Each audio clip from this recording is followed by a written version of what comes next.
മദീനയിലെ 10 ദരിദ്രരിൽ റസൂലുള്ളാഹിയുണ്ട്. മദീനയിലെ റമളാനിൽ ഏറ്റവും അധികം സദഖ നൽകിയ 10 പേരുടെ പേരെഴുതിയാൽ അതിൽ റസൂലുള്ളാഹിയുണ്ട്. അതെങ്ങനെ സാധിക്കുന്നു? ഏറ്റവും ദരിദ്രനായ അതേ വ്യക്തി തന്നെ ഏറ്റവും അധികം സദഖ നൽകി, ഏറ്റവും അധികം അള്ളാഹുവിന്റെ മാർഗത്തിൽ പണം ചിലവഴിച്ചു. അതെങ്ങനെ? അതാണ് ആഖിറത്തെ കുറിച്ചുള്ള ബോധം. കൊടുത്താൽ നഷ്ടപ്പെടൂല, കൊടുത്താൽ കിട്ടും, പരലോകത്തുണ്ടാകും.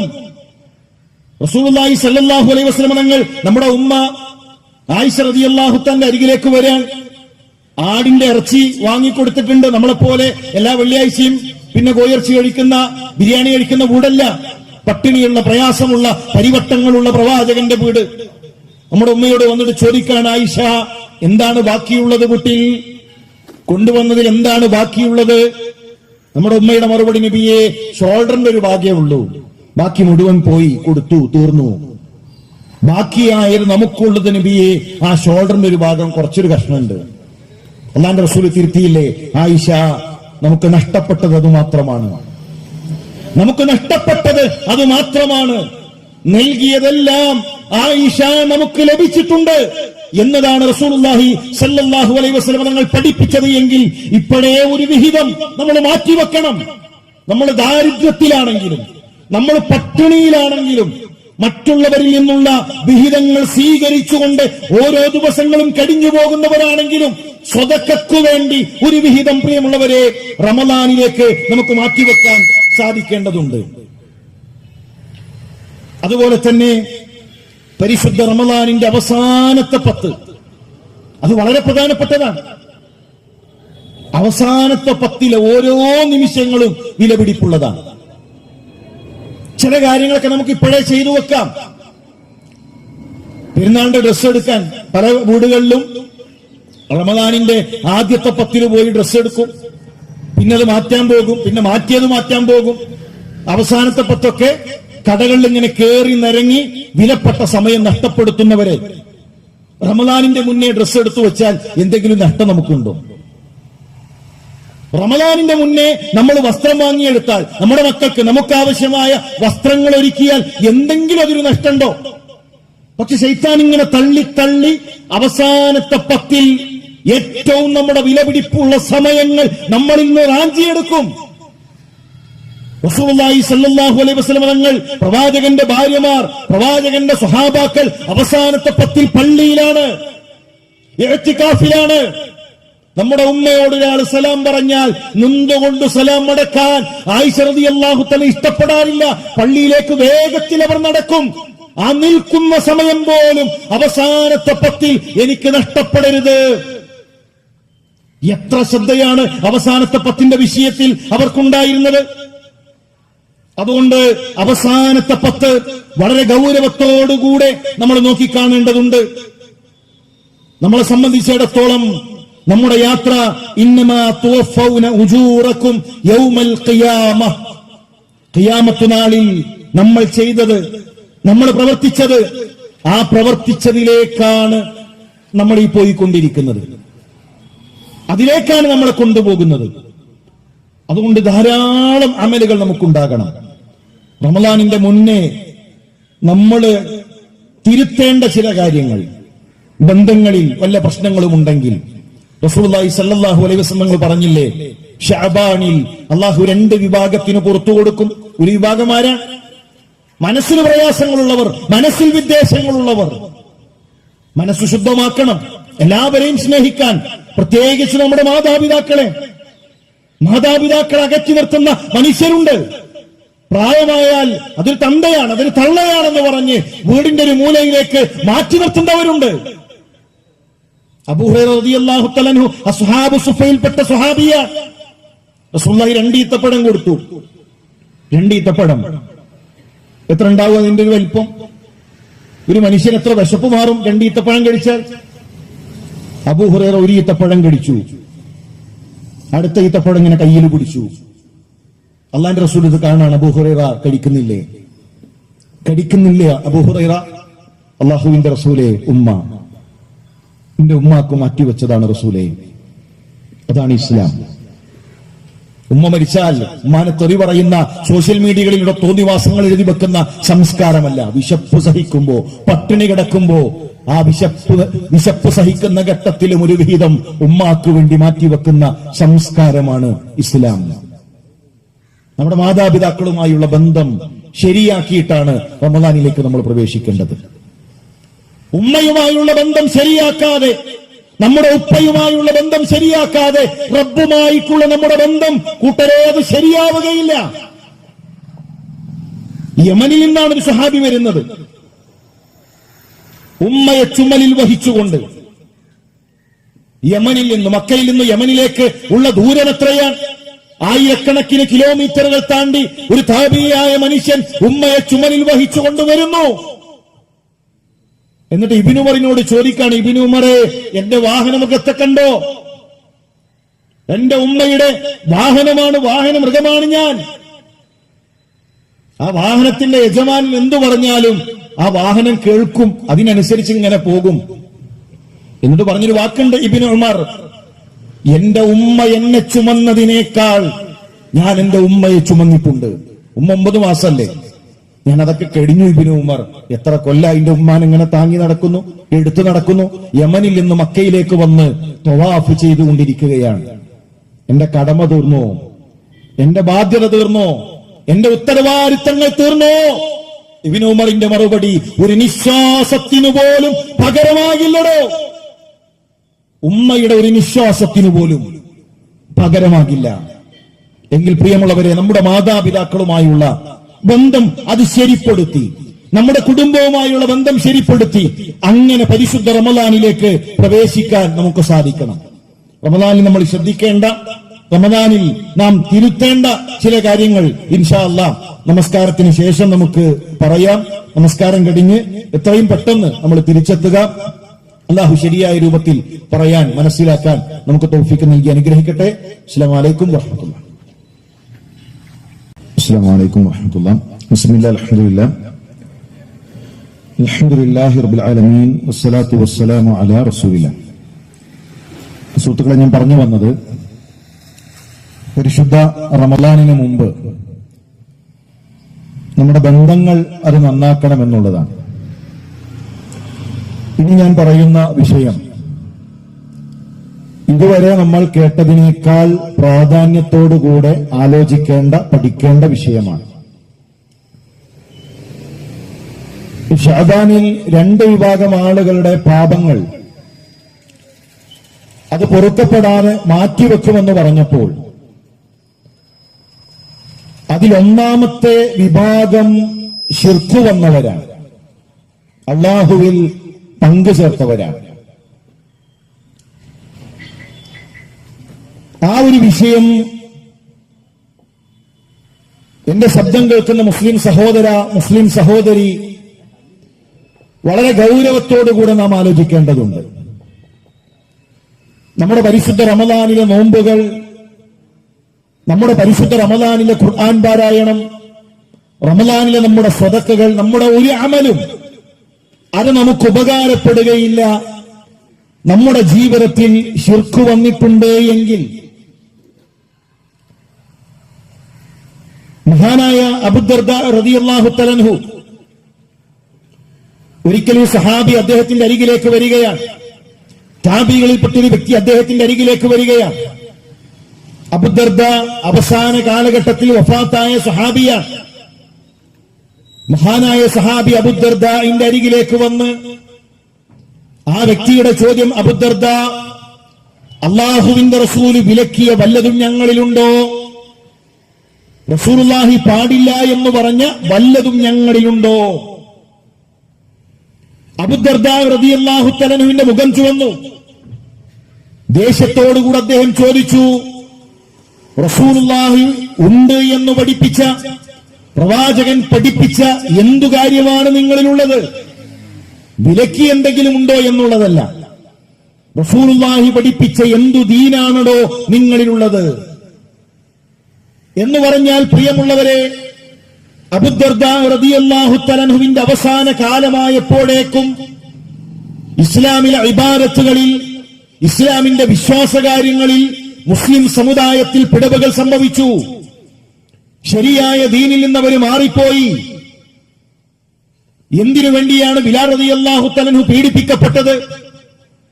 എന്തിനു വേണ്ടിയാണ് ഹബ്ബാബും ഹുബൈബും ആക്രമിക്കപ്പെട്ടത്?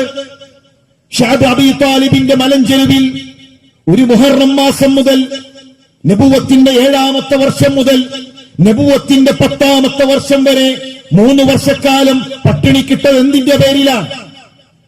ഇത് നമ്മൾ ചിന്തിച്ചിട്ടുണ്ടോ? നിസ്കാരമായിരുന്ന വിഷയം? 5 വക്ത് നമസ്കരിക്കണം എന്നതിന്റെ പേരിലായിരുന്നോ മക്കയിലെ മുശ്രിക്കീങ്ങൾ ആക്രമിച്ചത്? അല്ലല്ലോ.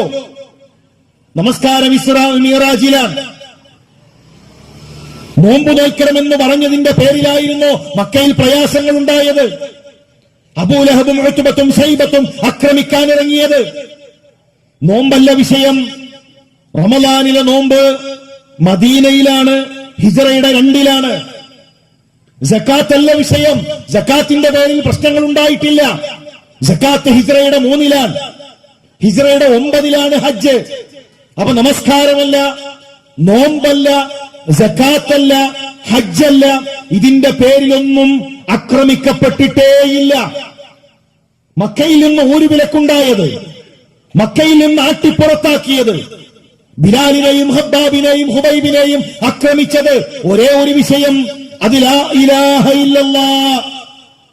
അല്ലാഹു അല്ലാത്തവരോട് പ്രാർത്ഥിക്കരുത് കൂട്ടരെ, അല്ലാഹു അല്ലാത്തവരോട് സഹായം ചോദിക്കരുത് കൂട്ടരെ.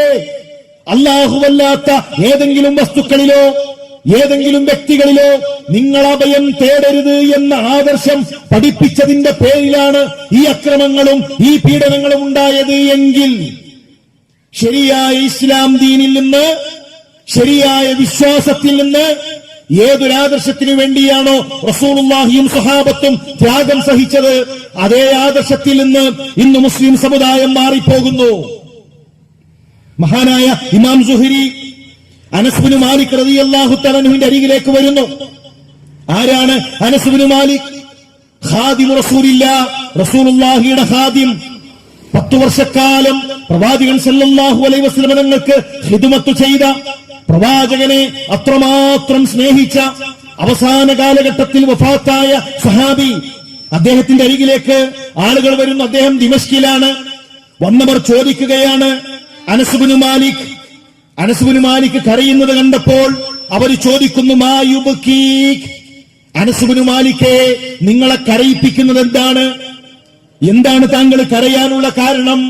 അദ്ദേഹത്തിന്റെ മറുപടി, ലാ അഅരിഫു ശൈഅൻ മിമ്മാ അദ്റക്തു ഇല്ലാ ഹാദിഹി സ്വലാ. റസൂലുള്ളാഹിയിൽ നിന്ന് ഞാൻ കണ്ട നമസ്കാരമല്ലാതെ ഇന്ന് ബാക്കിയായി മറ്റൊന്നുമില്ലല്ലോ. ജനങ്ങൾ പള്ളിയിൽ പോയി നിസ്കരിക്കുന്നു എന്നല്ലാതെ ദീനിന്റെ എത്രയെത്ര കാര്യങ്ങളാണ് അവർ നഷ്ടപ്പെടുത്തിയത്. റസൂലുള്ളാഹി പഠിപ്പിച്ച ദീനിൽ നിന്ന് എത്ര അകലേക്കാണ് സമുദായം മാറിക്കൊണ്ടിരിക്കുന്നത്. നമ്മൾ ആലോചിക്കേണ്ടത് നമ്മുടെ വിഷയം എന്താണ്?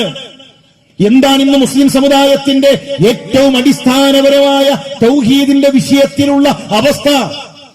തർക്കങ്ങൾ മാറ്റിവെച്ച്, മുൻധാരണകൾ മാറ്റിവെച്ച്, പ്രിയമുള്ളവരെ ഇതൊന്നു കേൾക്കണേ. എന്താണ് പ്രവാചകൻ പഠിപ്പിച്ച തൗഹീദിൽ നിന്ന് ഇന്ന് സമുദായം എത്തി നിൽക്കുന്നത്? ലോകത്ത് നിന്ന് വിട പറയുന്ന അവസാന നിമിഷങ്ങളിൽ നമ്മുടെ ഉമ്മ പ്രവാചകന്റെ ചുണ്ടിലേക്ക് കാതുകൾ ചേർത്തുവെക്കുന്നു. റസൂലുള്ളാഹി ഒരു പാത്രത്തിൽ കൈമുക്കി നെറ്റിയിൽ ഇങ്ങനെ പതുക്കെ തടവിക്കൊണ്ട് പറയുന്നു, ലാ ഇലാഹ ഇല്ലല്ലാഹ് ഇന്നലിൽ മൗത്തി സഖറാത്ത്. ആയിഷ, മരണത്തിന് വേദനയുണ്ട്, മരണത്തിന് വല്ലാത്തൊരു വേദനയുണ്ട്. പതുക്കെ പ്രവാചകന്റെ ചുണ്ടുകൾ മന്ത്രിക്കുകയാണ്. നമ്മുടെ ഉമ്മ ആ ചുണ്ടിലേക്ക് കാതുകൾ ചേർത്തു വെച്ചപ്പോ ലോകത്തിന്റെ പ്രവാചകന്റെ, നമ്മുടെ റസൂലുള്ളാഹിയുടെ അവസാനമായുള്ള സംസാരം, അല്ലാഹുമ്മ ലാ തജ്അൽ ഖബരി വസനൻ യുഅബദ്. അല്ലാഹുവേ, എന്റെ ഖബറിനെ ആരാധിക്കുന്ന കേന്ദ്രമാക്കല്ലേ, എന്റെ ഖബറിനെ ഈദാക്കല്ലേ, ആരാധിക്കുന്ന വിഗ്രഹമാക്കല്ലേ. ഖബറിനെ ആരാധിച്ചാൽ അത് വസനാണ്, അത് വിഗ്രഹമാണ്. റസൂലുള്ളാഹി ഇന്നോ മുസ്ലിം സമുദായം ഖബറിന്റെ അരികിൽ ചെന്ന് ഖബറാളിയോട് പ്രാർത്ഥിക്കുന്ന, ഖബറിന്റെ അരികിൽ ചെന്ന് കൈകൾ നീട്ടുന്ന, ഖബറുമായി ബന്ധപ്പെട്ട് എത്രയോ അനാചാരങ്ങളും എത്രയോ അന്ധവിശ്വാസങ്ങളും നിലനിൽക്കുന്ന ഒരു കാലഘട്ടത്തിൽ നമ്മൾ കഴിയുമ്പോൾ മഹാനായ അബ്ദുറഹ്മാൻ ഇബ്നു ഔഫ് റളിയല്ലാഹു തആല അൻഹു, അദ്ദേഹമാണ് നമ്മുടെ ഉമ്മയുടെ റസൂലുള്ളാഹിയുടെ വഫാത്തിന്റെ ശേഷമുള്ള ചെലവേറ്റെടുത്തത്. നമ്മൾ ശരിക്കൊന്ന് ആലോചിക്കണം. റസൂലുള്ളാഹിയുടെ വഫാത്തിന് ശേഷം ആയിഷ റളിയല്ലാഹു തആല അൻഹയുടെ ചെലവേറ്റെടുത്തത് അബ്ദുറഹ്മാൻ ഇബ്നു ഔഫ്. നമ്മുടെ ഉമ്മ പറഞ്ഞു, അബ്ദുറഹ്മാനെ, എന്തിനാണ് എന്റെ പൈസ, എന്തിനാണ് എന്റെ ദിർഹം, എന്തിനാണ് എന്റെ ദീനാർ? ലോകത്തിലെ ഏറ്റവും ശ്രേഷ്ഠരായ 3 പേരുടെ ഖബർ എന്റെ റൂമിലില്ലേ? നമ്മുടെ ഉമ്മയുടെ ആയിഷ റളിയല്ലാഹു തആലയുടെ റൂമിലാണ് റസൂലുള്ളാഹിയുടെ ഖബർ, അബൂബക്കർ സിദ്ദീഖിന്റെ ഖബർ, ഉമർ ഇബ്നുൽ ഖത്താബിന്റെ ഖബർ. അതിനേക്കാൾ വലിയ ഔലിയാക്കളുണ്ടോ? അതിനേക്കാൾ വലിയ ഒരു നേതാവുണ്ടോ? ഏറ്റവും ലോകത്തിലെ ഏറ്റവും ഉന്നതമായ 3 ഖബറുകൾ നമ്മുടെ ഉമ്മയുടെ റൂമിലുണ്ട്. ഒരു കർട്ടൻ വിരിച്ച് ആ റൂമിൽ തന്നെയാണ് നമ്മുടെ ഉമ്മ കിടക്കുന്നത്, അവിടെ തന്നെയാണ് നമ്മുടെ ഉമ്മ ഭക്ഷണം കഴിക്കുന്നത്. അബ്ദുറഹ്മാൻ ഇബ്നു ഔഫിനോട് പറഞ്ഞു, അബ്ദുറഹ്മാൻ, എന്തിനാണ് നിന്റെ പണം? ഒരു പെട്ടി വരവ് പോരെ, ഒരു ചന്ദനക്കുടം പോരെ, ആ ഖബറിന്റെ അരികിൽ ഒരു പെട്ടി വെച്ച് ഒരു സ്വലാത്ത് നടത്തിയ പോരെ? പറഞ്ഞോ, ഖബർ വരുമാന മാർഗമാക്കിയോ? ആ ഖബറിന്റെ അരികിൽ എന്തെങ്കിലും ആചാരങ്ങൾ നടപ്പിലാക്കിയോ? ഇസ്ലാം പറയുന്ന ഖബർ എന്നുള്ളത് ദുനിയാവുമായി ബന്ധം അകറ്റുന്നതാണ്. ഇസ്ലാമിലെ ഖബർ എന്ന് പറഞ്ഞാൽ, പ്രിയമുള്ള മുസ്ലിം സഹോദര, ദുനിയാവുമായി ബന്ധം മുറിക്കുന്നതാണ്, പരലോകത്തെ ഓർമ്മിപ്പിക്കുന്നതാണ്. റസൂലുള്ളാഹി പറയുന്നു, സൂറുൽ ഖുബൂർ, നിങ്ങൾ ഖബർ സിയാറത്ത് ചെയ്യണേ. ഖബർ സിയാറത്തുണ്ട്. ഉമ്മയുടെ ഖബറിനരികിൽ ചെല്ലണം, ഉപ്പയുടെ ഖബറിനരികിൽ ചെല്ലണം, ആദർശ സുഹൃത്തുക്കളുടെ ഖബറിനരികിൽ ചെല്ലണം. അതെന്തിനാണെന്നറിയുമോ? ഫഇന്നഹാ തുദക്കിറുൽ മൗത, നിങ്ങൾക്ക് മരണത്തെ ഓർക്കാനാണ്. ഉപ്പാന്റെ ഖബർ കാണുമ്പോ, പടച്ചോനെ, എന്റെ ഉപ്പ, എന്റെ കൂടെ ജീവിച്ച, എന്നെ വളർത്തിയ എന്റെ ഉപ്പ ഖബറിലാണല്ലോ, ബർസഖിലെ ജീവിതം ആരംഭിച്ചല്ലോ, എന്റെ ഉപ്പാക്ക് പുറത്തു കൊടുക്കണേ എന്ന് പ്രാർത്ഥിക്കാൻ ഇതുപോലെ ഒരു ദിവസം എനിക്കും ഈ ഖബറിൽ കഴിയേണ്ടതാണല്ലോ എന്നു മരണത്തെ ഓർക്കാൻ. ഇതിനാണ് ഇസ്ലാമിലെ ഖബർ. അതുകൊണ്ടാണ് ഉസ്മാൻ റളിയല്ലാഹു തആല അൻഹു ഖബർ കണ്ടപ്പോ കരഞ്ഞത്. ഖബറിന്റെ അരികിൽ നിൽക്കുമ്പോ കണ്ണ് നനയുകയാണ്, താടി നനയുകയാണ്. സ്വഹാബത്ത് ചോദിക്കുന്നു, ഉസ്മാൻ, സ്വർഗത്തെക്കുറിച്ച് കേൾക്കുമ്പോഴില്ലാത്ത, നരകത്തെക്കുറിച്ച് കേൾക്കുമ്പോഴില്ലാത്ത അതിനേക്കാൾ ശക്തമായ കരച്ചിലാണല്ലോ ഖബർ കാണുമ്പോൾ. അതുകൊണ്ടാണ് റസൂലുള്ളാഹി ഖബറിന്റെ അരികിൽ ഇരുന്നൊരു വടികൊണ്ട് പതുക്കെ ആ മണ്ണിലിങ്ങനെ കുത്തി, ഇതാ ഖബറിന്റെ അദാബിനെ തൊട്ട് കാവലിനെ ചോദിക്കണേ. ഖബർ ദുനിയാവിനെ മറപ്പിക്കും, ഖബർ ആഖിറത്തെ ഓർമ്മിപ്പിക്കും. ഇന്ന് നമ്മുടെ നാട്ടിലെ ഖബർ സിയാറത്ത് എന്തിനാണ്?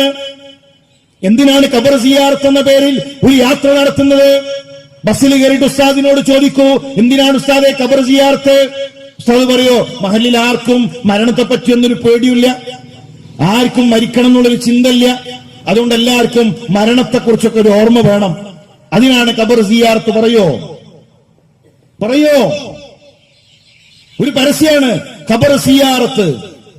ഏർവാടി, അജ്മീർ, നാഗൂർ, അവസാനം ഭീമാപ്പള്ളി വഴി ലുലു മാളിലൂടെ തിരിച്ചെത്തുന്നു. ഇതെന്ത് മരണത്തോർക്കലാണ്? ഇതെങ്ങനെയാണ് കൂട്ടരെ മരണത്തെ ഓർമ്മിപ്പിക്കുന്നത്? ഇതെങ്ങനെയാണ് പരലോകത്തെ ഓർമ്മിപ്പിക്കുന്നത്? ഇടിയങ്ങര മക്കാമിന്റെ 467ാമത്തെ ആണ്ടുനേർച്ചയാണ് നടന്നത്. എന്തിനാണ് ആയിരക്കണക്കിന് മനുഷ്യന്മാർ ആ ഖബറിനരികിലേക്ക് ചെന്നത്? അവിടെ എന്താണെന്നറിയോ? 467ാമത്തെ ആ ആണ്ടുനേർച്ചയിൽ കുടലിന് പ്രശ്നമുണ്ട് എങ്കിൽ കുടലപ്പവുമായി ആളുകൾ പോകുന്നു. കുടലിന് പ്രശ്നമുണ്ടോ? കുടലപ്പം. ഇസ്ലാമിൽ അങ്ങനെയുണ്ടോ? വയറ്റിന് കുത്തേറ്റു. ഇസ്ലാമിക ചരിത്രത്തിലെ 2ാം ഖലീഫ ഉമർ ഇബ്നുൽ ഖത്താബ് വെള്ളം കൊടുത്ത കുടലിലൂടെ പുറത്തേക്ക് വരും. ഉമറെ, ഒരു കുടലപ്പുണ്ടാക്കി റസൂലുള്ളാഹിയുടെ ഖബറിനരികിലേക്ക് നേർച്ച നേർന്നോ? ഉണ്ടോ കൂട്ടരെ? ഇനിയോ പല്ലിന് പ്രശ്നങ്ങളുണ്ടെങ്കിൽ പല്ലപ്പം. റസൂലുള്ളാഹിയുടെ ഖബറിൽ തറച്ച ആ ആണി പല്ലുകൊണ്ട് കടിച്ചു വലിച്ച് ത്വൽഹ റളിയല്ലാഹു തന്റെ പല്ല് നഷ്ടപ്പെട്ടു. ത്വൽഹ ഒരു പല്ലപ്പം നബിയുടെ ഖബറിനരികിലേക്ക് നേർച്ചയാക്കി ഉണ്ടോ? കാലിന് പ്രശ്നങ്ങളുണ്ടെങ്കിൽ കാലപ്പം. ഖന്തക്കിൽ Saad bin Abi Waqqas, Saad bin Muadh റളിയല്ലാഹു തആല അൻഹുവിന്റെ തുടയിലമ്പു തറച്ച്, കാലിനമ്പു തറച്ച് മദീന പള്ളിയിലേക്ക് രക്തമൊലിച്ചിറങ്ങിയപ്പോ റസൂലുള്ളാഹി ചോദിക്കുന്നില്ലേ, എന്താണ് രക്തപ്പാട് നബിയേ? സഅദിന്റെ കാലിൽ നിന്ന് ഒലിച്ചിറങ്ങിയതാണ്, നമ്മുടെ സഅദിന്റെ ശരീരത്തിൽ നിന്ന്. റസൂലുള്ളാഹി പറഞ്ഞു, സഅദേ ഒരു കാലപ്പുണ്ടാക്ക്, ആദം നബിയുടെ പേരിലേക്ക് നേർച്ച നേരെ ഉണ്ടോ? പലതരത്തിലുള്ള അപ്പങ്ങൾ, ആണിയപ്പം, അതുപോലെ ചൊറിയപ്പം, വെള്ളപ്പാണ്ടിന് വെള്ളരി, അതിനെ പ്രാസപ്പിച്ചതാണ് വെള്ളപ്പാണ്ട് വെള്ളരി, ചൊറിക്ക് ചേന. ഇതുമായിട്ട് ഖബർ സിയാറത്തിലേക്ക് പോകുന്നു. എന്താണ് പ്രിയമുള്ളവരെ ഇസ്ലാം ദീനുമായിട്ട് ഇതിന് ബന്ധം? അപ്പുണ്ടാക്കാൻ അറിയുന്നുണ്ടെങ്കിൽ ചായക്കട തുടങ്ങി കച്ചവടം ചെയ്യാന്നല്ലാതെ എങ്ങനെയാണ് ഈ ദീന് കൊണ്ട് കച്ചവടം ചെയ്യുന്നത്? എന്തിനാണ് മനുഷ്യരുടെ ആഖിറം നഷ്ടപ്പെടുത്തുന്നത്? ഇസ്ലാമിലെ ഖബർ സിയാറത്തുമായി ഇതിനു ബന്ധമില്ല. ഇസ്ലാമിലെ ഖബറുകളുമായി നമ്മുടെ നാട്ടിലുള്ള ഇത്തരം ആഘോഷ കേന്ദ്രങ്ങൾക്ക് ബന്ധമില്ല. ഖാസിം ഇബ്നു മുഹമ്മദ് ബിൻ അബീബക്കർ, അബൂബക്കർ റളിയല്ലാഹു തന്റെ പേരക്കുട്ടിയാണ്. അബൂബക്കർ റളിയല്ലാഹു തന്റെ പേരക്കുട്ടിയാണ്. മുഹമ്മദിന്റെ മകൻ ഖാസിം. നമ്മുടെ ഉമ്മ ആയിഷ റളിയല്ലാഹു തന്റെ അരികിലേക്ക് വരാൻ. എന്തിനാണ് വരുന്നത്? ഉമ്മ, അള്ളാഹുവിന്റെ റസൂലിന്റെ ഖബറൊന്ന് കാണിച്ചു തരുമോ? വെല്ലിപ്പാന്റെ ഖബറുണ്ട് അവിടെ. ചോദിക്കുന്നത് വെല്ലിപ്പാന്റെ ഖബർ കൂടെ കാണാനാണ്. അബൂബക്കർ സിദ്ദീഖ് റളിയല്ലാഹു തആല അൻഹുവിന്റെ ഖബർ കൂടെ കാണാനാണ്. ആ ഖബർ ഇങ്ങനെ വലിയ കുമ്മായമടിച്ച് വലിയ ബിൽഡിംഗ് ഉണ്ടാക്കി പണിത കോലത്തിലാണെങ്കിൽ ചോദിക്കണോ, എവിടെയാണ് ആ ഖബർ ഒന്ന് കാണിച്ചു തരോ എന്ന് ചോദിക്കണോ? നമ്മുടെ ഉമ്മ ആയിഷ റളിയല്ലാഹു തആല അൻഹ ആ ഖബർ കാണിച്ചു കൊടുക്കുകയാണ്. ലോകത്തിന്റെ പ്രവാചകന്റെ ഖബർ. ആ ഖബർ കൊണ്ട് കണ്ടതിന് ശേഷം ഖാസിം ഇബ്നു മുഹമ്മദ് പറയുന്നു, ഞാൻ ലോകത്തിന്റെ പ്രവാചകന്റെ ഖബർ കണ്ടു. നഹ്വ ശിബിരിൻ, ഒരു ചാണാണതിന്റെ ഉയരം. ഒരു ചാണിലധികം പ്രവാചകന്റെ ഖബർ ഉയർത്തിയിട്ടില്ല. മഹാനായ ജാബിർ റളിയല്ലാഹു തആല പറയുന്നു, വറുഫിഅ ഖബറുഹു മിനൽ അർളി നഹ്വൻ മിൻ ശിബിരിൻ വജദ്തുഹു. ജാബിർ ബിൻ അബ്ദുല്ലാഹ് റസൂലുള്ളാഹിയുടെ സഹാബി. ആ സഹാബിയാണ് പറയുന്നത്, ഞങ്ങൾ എങ്ങനെയാണ് റസൂലുള്ളാഹിയുടെ ഖബർ കണ്ടത്? ഒരു ചാണായിരുന്നു ആ ഖബറിന്റെ ഉയരം. പ്രിയമുള്ളവരെ, പിന്നെ എങ്ങനെയാണ് നമ്മുടെ നാട്ടിൽ ഈ ജാരങ്ങൾ ഉണ്ടായത്? എന്തേ സ്വഹാബാക്കൾക്ക് റസൂലുള്ളാഹിയോട് സ്നേഹമില്ലേ? ഔലിയാക്കളുടെ ഖബർ ഉയർത്തുന്ന മസല അവർ പഠിച്ചില്ലേ? നമ്മുടെ നാട്ടിൽ വരെ ഖബർ പൊക്കുന്നതല്ല, ഖബർ പൊന്തുന്നതാണ് എന്നാണ്. എന്റെ ബദറിലും ഉഹുദിലും ഖബർ പൊന്തൂലേ? കറാമത്തോണ്ട് ഖബർ പൊന്തുന്നതാണ്, ഞങ്ങൾ പൊക്കുന്നതല്ല. എന്റെ ബദരീങ്ങളുടെ ഖബർ പൊന്തില്ലേ? ഉഹുദിലെ ശുഹദാക്കളുടെ ഖബർ പൊന്തില്ലേ? ഔലിയാക്കളുടെ മക്കയിലെയും മദീനയിലെയും സ്വഹാബത്തിന്റെ ഖബറുകൾ എന്തേ ഉയരാത്തത് കൂട്ടരെ? അത് ഇസ്ലാം പഠിപ്പിച്ച രൂപത്തിലാണ്. ഇനി എന്തു പാടില്ല എന്ന് പറഞ്ഞോ അതെല്ലാം നമ്മൾ ചെയ്തുകൊണ്ടിരിക്കുന്നു. എന്ത് ചെയ്യരുത് എന്ന് പറഞ്ഞോ അത് മുസ്ലിം സമുദായം ചെയ്തുകൊണ്ടിരിക്കുന്നു. അതിൽ നിന്ന് മാറാതെ ഒരു റമദാനിനെ കണ്ടുമുട്ടിയിട്ട് കൂട്ടരെ, റമദാൻ നമുക്ക് ഉപകാരപ്പെടില്ല. റസൂലുള്ളാഹി സ്വല്ലല്ലാഹു അലൈഹി വസല്ലം ഞങ്ങൾ പറയുന്നു, നഹാ റസൂലുള്ളാഹ്, അല്ലാഹുവിന്റെ റസൂൽ വിരോധിച്ചു, നഹാ വിരോധിച്ചു, അൻ യുജസ്സസൽ ഖുബൂർ വഅൻ യുക്തബ അലൈഹാ വഅൻ യുബ്ന അലൈഹാ. ഖബറിന്മേൽ കുമ്മായമിടുന്നത്, ഖബറിന്മേൽ എഴുതുന്നത്, ഖബറിന്മേൽ കെട്ടിടമുണ്ടാക്കുന്നത്. എത്ര ഖബറുകളാണ് നമ്മുടെ നാട്ടിൽ ഉയർത്തപ്പെട്ടിട്ടുള്ളത്? ഖബറിന്മേൽ എഴുതരുത്. 786 ചന്ദ്രക്കല, ഒരു നക്ഷത്രം, date of birth, Basheer Haji, Fathimakutty പേരെഴുതി വെക്കാൻ ആര് പഠിപ്പിച്ചു കൂട്ടരെ? ഇസ്ലാം ദീനിൽ റസൂലുള്ളാഹിയുടെ കൽപ്പന ഖബറിന്മേൽ എഴുതരുത്, ഖബർ കെട്ടിയുയർത്തരുത്, ഖബറിന്മേൽ കുമ്മായമിടരുത്. ഇതൊക്കെ പറയുമ്പോ പറയൽ ഞങ്ങള് ഇതാ മാലിക് ബിൻ ദീനാറും കൂട്ടരും അവര് തുടങ്ങിയ ദീനാണ് കേരളത്തിൽ. ഇവിടെ നിന്നൊരു ചങ്ങല കുലുക്കിയാൽ അങ്ങ് മാലിക് ബിൻ ദീനാറിലേക്ക് എത്തും, അവിടെ നിന്ന് റൗളയിലേക്ക് എത്തും. മാലിക് ബിൻ ദീനാറും കൂട്ടരും കേരളത്തിൽ പണിത 10 പള്ളികളുണ്ട്. മാലിക് ബിൻ ദീനാറും കൂട്ടരും കേരളത്തിൽ തുടങ്ങിയ 10 പള്ളികളുണ്ട്. ഒരു ജാരമുണ്ടോ? മാലിക് ബിൻ ദീനാർ തുടങ്ങിയ, സഹാബത്ത് തുടങ്ങിയ ഒരു ജാരമുണ്ടോ? ഏതെങ്കിലും ഒരു സഹാബി ഒരു ചാണിലധികം ഖബർ കെട്ടിയുയർത്തിയോ? ഇനി ഷാഫി മദ്ഹബിലുണ്ടോ? സാധാരണ പറയാ ഞങ്ങൾ ഷാഫി മദ്ഹബാണെന്നാണ്. അതും നമ്മളെ പറ്റിക്കുകയാണ്. കർമ്മശാസ്ത്രത്തിലാണ് ഷാഫി മദ്ഹബ്. ഉസ്താദിനോട് ചോദിച്ചു നോക്കൂ, നമ്മുടെ അഖീദ ഷാഫിയാണോ, മാലിക്കിയാണോ, ഹംബലിയാണോ, ഹനഫിയാണോ? എന്താ പറയാ? അഖീദ ഏതാണ്? വിശ്വാസം ഏതാണ്? ഒരു മനുഷ്യന്റെ സ്വർഗ നരകങ്ങൾ തീരുമാനിക്കുന്ന അഖീദ ഏതാണ്? കർമ്മശാസ്ത്രത്തിലാണ് 4 മദ്ഹബ്. വിശ്വാസകാര്യങ്ങളിൽ 2 മദ്ഹബാണ്. ഒന്നുകിൽ അശ്അരി അല്ലെങ്കിൽ മാതുരീദി. ഇത് സാധാരണക്കാർക്ക് പലപ്പോഴും ഇതറിയില്ല. ഇനി ഷാഫി മദ്ഹബിൽ എന്തു പറയുന്നു? ഷാഫി മദ്ഹബിലെ തർജീഹിന്റെ മുജ്തഹിദായ ഇമാം നവവി അദ്ദേഹം പറയുകയാണ്, ഫീഹി അന്ന സുന്നത അന്നൽ ഖബറ ലാ യുർഫഉ അലൽ അർളി റഫ്അൻ കസീറാ. ഖബർ ഉയർത്തരുത്. വലാ യുസന്നമു ബൽ യുർഫഉ നഹ്വ ശിബിരിൻ വയുസത്തഹ് വഹാദാ മദ്ഹബു ശാഫിഈ വമൻ വാഫഖഹു. ഖബർ നിങ്ങൾ കൂർപ്പിക്കരുത്, ഖബർ നിങ്ങൾ നിരപ്പാക്കണം. വഹാദാ മദ്ഹബു ശാഫിഈ, ഇതാണ് ഷാഫിഈ മദ്ഹബ്. ഇമാം ഷാഫിയെ ആ മദ്ഹബിനോട് യോജിച്ചവരുടെയും അഭിപ്രായം. അവ കൂട്ടരെ, എങ്ങനെയാണ് പിന്നെ ഈ ഒരു ആചാരം ഉണ്ടായത്? റസൂലുള്ളാഹിയുടെ കാലഘട്ടത്തിൽ പള്ളിയും ഖബറും തന്നെ ബന്ധമില്ല. പള്ളിയും ഖബറും എന്ന് ബന്ധമില്ല. മസ്ജിദുൻ നബവിയിൽ നിന്ന് 1/2 കിലോമീറ്റർ അപ്പുറമാണ് അന്ന് ഖബർ. പള്ളിയിലെന്ന് ഖബറേ ഇല്ല. പള്ളിയുടെ തൊട്ടരികിലെന്ന് ഖബറില്ല.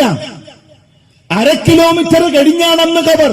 പിന്നെ പള്ളി വികസിപ്പിച്ചു, ഖബർസ്ഥാനം വികസിപ്പിച്ചു. അപ്പോഴാണ് മസ്ജിദുൻ നബവിയുടെ അരികിലേക്ക് ബഖീ എത്തുന്നത്. ചരിത്രം പഠിക്കൂ. അന്ന് മയ്യിത്ത് നിസ്കാരം എവിടെ? മസ്ജിദുൻ നബവിയിലാണോ? ഖബർസ്ഥാനിന്റെ അരികിൽ അതിനുള്ള സൗകര്യം ഉണ്ടായിരുന്നു. അവിടെയാണ് നമസ്കാരം. ഇന്ന് പള്ളിയുടെ ഉള്ളിലേക്ക് ഖബറുകൾ എത്തുന്നു. ഖബർസ്ഥാനിന് വേണ്ടി പള്ളികൾ ഉണ്ടാക്കുന്നു. ഖബർ സിയാറത്തിന് വേണ്ടി എത്തുന്നവർക്ക് വേണ്ടി പ്രത്യേകമായ പള്ളികൾ ഒരുക്കുന്ന അവസ്ഥയിലേക്ക് എത്തിക്കൊണ്ടിരിക്കുന്നു. പ്രിയമുള്ളവരെ, അല്ലാഹുവല്ലാത്തവരെ വിളിച്ചു പ്രാർത്ഥിക്കുന്ന സാഹചര്യത്തിലേക്ക് ഈ ഉമ്മത്തെത്തുന്നു. എത്ര ഗൗരവമുള്ള വിഷയമാണ്!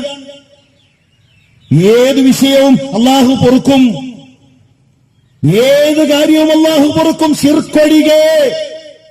അല്ലാഹുവിൽ പങ്കു ചേർത്താൽ അത് പൊറുക്കില്ല കൂട്ടരെ. ആഖിറം നഷ്ടപ്പെടും. നമ്മുടെ നമസ്കാരം അല്ലാഹു സ്വീകരിക്കില്ല.